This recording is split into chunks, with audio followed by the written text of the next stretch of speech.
O ciúme é uma das emoções mais antigas, intensas e contraditórias do comportamento humano. Ele pode nascer do amor, mas também do medo. Pode surgir do desejo de proteger uma relação, mas frequentemente acaba sufocando exatamente aquilo que você tanto tenta preservar.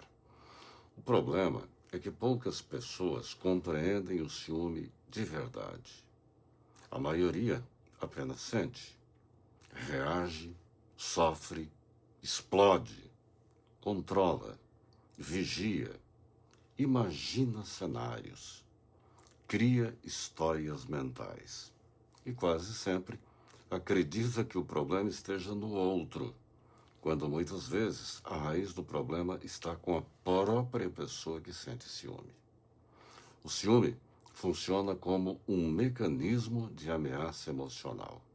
O que acontece? O cérebro, ele interpreta a possibilidade de você perder alguém importante como se fosse um risco real, fato. A partir daí, inicia-se um processo silencioso. Qual seria esse processo? Comparação, insegurança, necessidade de controle e medo da substituição. O ciumento raramente sofre pelo que aconteceu.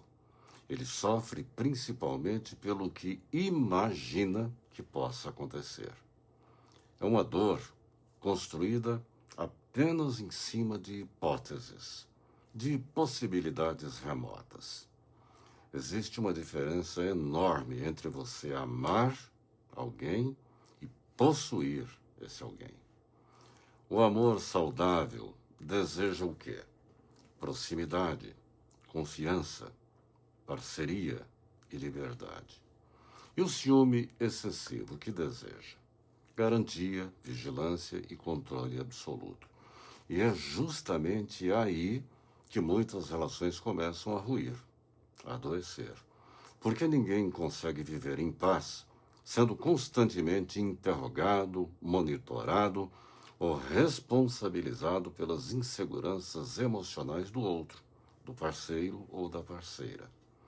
Grande parte do ciúme nasce de feridas antigas. Pessoas que cresceram sendo rejeitadas, trocadas, abandonadas ou emocionalmente invalidadas, estas, sim, podem desenvolver uma verdadeira necessidade intensa de confirmação afetiva. Qualquer mudança de comportamento do parceiro, qualquer demora numa resposta, qualquer atenção dada a terceiros pode ativar um estado interno de ameaça. Não porque exista traição, mas porque existe o medo. O ciumento normalmente vive em estado de comparação. O que ele faz? Observa quem parece mais bonito, quem parece mais inteligente, mais interessante, mais divertido ou mais desejado.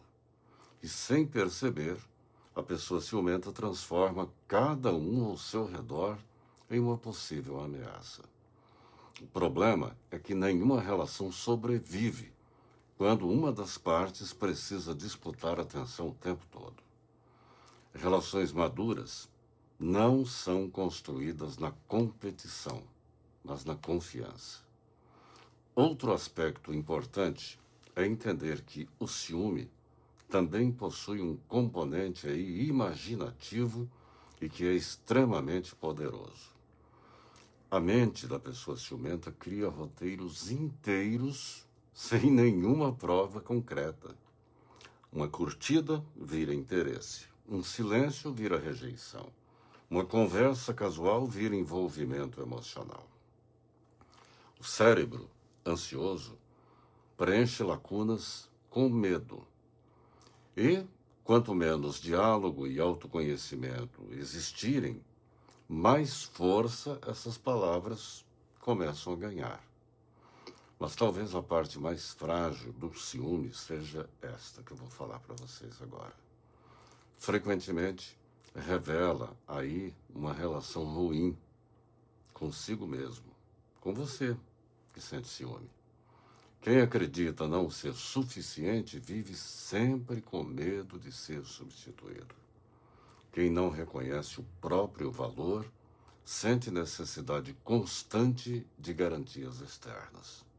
Por isso, combater o ciúme não significa apenas controlar comportamentos.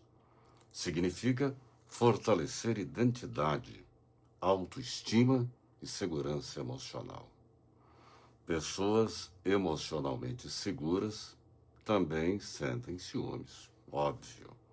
A diferença é que as pessoas seguras não transformam esse sentimento em prisão. Elas conseguem conversar sem acusar, conseguem sentir sem explodir e refletir antes de reagir a qualquer imaginação. São pessoas que entendem que ninguém consegue manter uma relação saudável por meio do controle, porque fidelidade obtida por vigilância não é confiança, é medo administrado. Existe um detalhe profundo nessa história.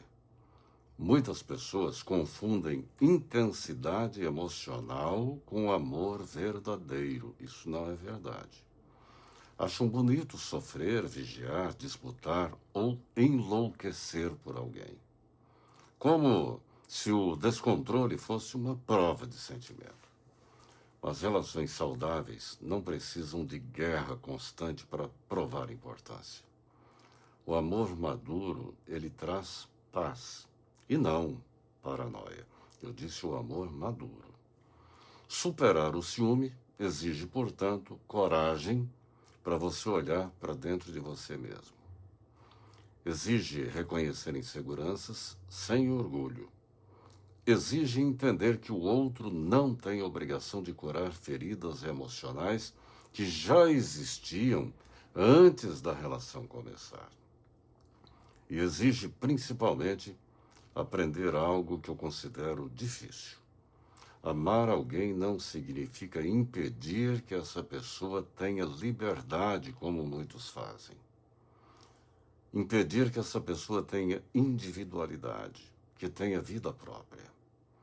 Quando uma pessoa entende como o ciúme se processa, aí sim ela começa a desmontar os mecanismos automáticos da própria mente. Aprende a diferenciar fatos de interpretações. Aprende a questionar pensamentos impulsivos. Aprende que nem toda ameaça é real. E aos poucos, o novelo emocional, antes confuso, começa finalmente a se desenrolar. Porque, no fundo, o contrário do ciúme não é indiferença, é segurança. Segurança de saber quem você é, o que você oferece e o valor que você possui. Isso independentemente de qualquer tipo de comparação.